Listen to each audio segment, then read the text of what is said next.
Famille Traoré bara masin devant Monsieur le Président et bara dié. Ah, isa magori na fima nana masema famille Traoré.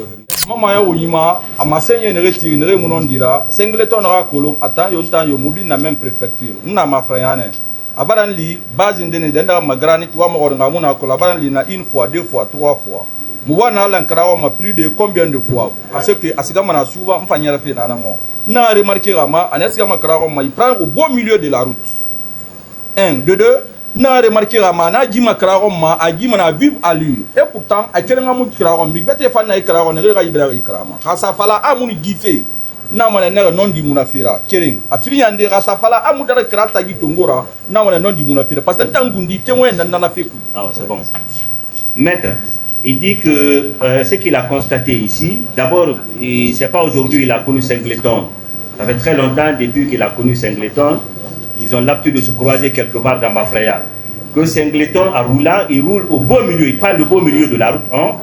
Et secondo, Singleton, il roule toujours à vivre à lui. Donc, c'est pourquoi il dit que Singleton n'a pas dit la vérité. D'accord. Puisque vous savez cette vérité,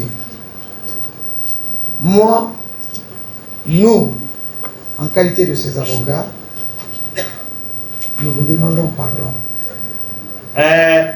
Anare, itantuna non di kolongonaki. Ito Singleton ha na fe kolongonaki. Etan nege na Singleton ha kumafala be, Singleton ha avocat be, ibara imadie a ihadie. Awugadie, famille bi ngadie. Maweni afrindi asara andena feki gidi fema na falane de pinto tv ne remiri muno mo miri nyoro fide ana falabe die famu die ana falabe muna falabe mubara die famu die surtout fekere mbara mutuse parce que basket bili langue kuntigi na mato na bara déplacer abara se mutara ile goro besia et toki amana kuntigi mbara déplacer abara fa hang afanga fa i procès assister aga kolomise falama. Et to mutanangi obrari tina il se peut que moura famille ou bien tangundi mfa kana mirinde ma donc na kuntigi rafera muno mubade na ira mufa wala na plaidoirie tongode en charge mais moi mané na findi sariera aga findi sabura Singleton garaton di fait modalité. OK. Il dit que c'est ce qu'il a dit à l'entame. Ça fait la troisième fois qu'il répète la même chose. Qu'ils pardonnent, qu'ils sont obligés de pardonner, qu'ils ne pardonnent pas. En tout cas, ils sont tenus obligés de pardonner. Il dit que le Kuntigi de la Basse-Côte s'est déplacé. Il est allé rencontrer leur frère à Conakry. Il est allé demander pardon. Et aujourd'hui encore, ce même Kuntigi s'est déplacé pour venir assister à ce procès. Donc, ils ne peuvent pas aller au-delà des doléances, des plaidoiries de ce Kuntigi qu'ils peuvent accepter. Aujourd'hui, c'est le tour de Singleton. Demain, ça peut être leur tour. Oui, j'en venais justement à ces sages, ces Kuntigi. Nous vous prions. Est-ce que vous pouvez accepter de dire au tribunal, non pas à cause de Singleton, mais à cause de ces sages, à cause de ces Kuntigi, que vous pardonnez cette affaire? Anare, awama ima yandi fine, ahima yandi. Ira fala gi tribunal ya tori labi. Ima la ba fe Singleton ga mo khafira bi. Era ba fi na Kuntigi na ngafira. Nige santongo Kuntigi na kan santongo ra ba. Quel fait a kwani fa fe ra be, aga fa langi titima.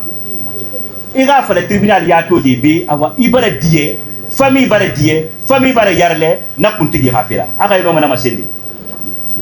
Nama Semane, en tant que représentant de la famille Traoré, le jeune frère du défunt, Ana Massé Nimbara me. Et d'abord, Mbara la Guinée Nyama bir Nougal Sa. Ne remobiliser. Et Kata, Dunia bir Ngaïfe Kolon, Kéré. Afrique ne remobiliser. Et Kata, Seri era sa y fait modèle lima. Firing. asaka yande nere mobiliser et katasali na sa fait modèle mami betara tanga amo fini mi modèle man na kono victime de Singleton mbale bilu no walsa keren afiyande mbara procureur rawalsa monsieur Condé alaga simanu santia fiama alaga abu aga walipi alaga promotion store naga tongo ma préfecture aga ni parquet national directement puisque on bilu ma plafond nango mbara ala magandi hiti bina ro walke bimbe alaga yare fima mbara mo avocat no walsa maître bia anu nere birin décision tongo ira accompagner du procès et mara kele mutanga ga fera et laquelle la Guinée n'a pas fait. Pourquoi la Guinée dit qu'il y a une impunité par la semestre de Bordeaux. À nous, Yomaya, Itimane, Igereso, alors qu'on a Yomaya, nous avons impunité à Radam. Et ne pas nous avoir fait, n'a guéri na soif, nous avons fait un saboura, et nous avons fait modèle là-bas. À la marane référence, n'a guéri na so, à nous avons fait un saboura, à mon référence. Et famille Traoré Rilira, en tant que représentant, anu moi kuntigi rafira parce que kuntigi ya ala na firma merima ino ma kobi defende ya sto ino ma hara defende ya sto ino ma menge ya defende ya sto mais furia ala na furia firma merima e furi na memba bara ala tala remplaça na furira bo fa e nuyo mulu furi rambara ala tala mulu mai rambara donc na furi rafira mubarati mubalu furi rambara mubalu ala tala rambira mubara di Singleton ma OK. Famille na rono, opinion nationale na rono, pourquoi? Parce que bara soutenir hanto, mubara fala toki ya mubara dier. Mudier misema, dunia loro biling akuye ba mane. Loronde ni ya karamane ma. Loronde ifa karame ma. Donc to amusa fala mubara dier muga unanana. Etanyo mutanyo e fa no sa kanade ntangundi siga kadisade, mais rasali singe mudier merebe. Na siga kadisade migata kadisade amuno matongode. Pourquoi il fallait manena parce que ici nge mudier mude. Donc na fema ntan génération montante nan fambara di store ntare na ngunye na. Nebin mure umagereso Singleton ra agi acte puis famille Traoré bara masin devant monsieur le président et bara die isa magori na fema nana masema famille Traoré rila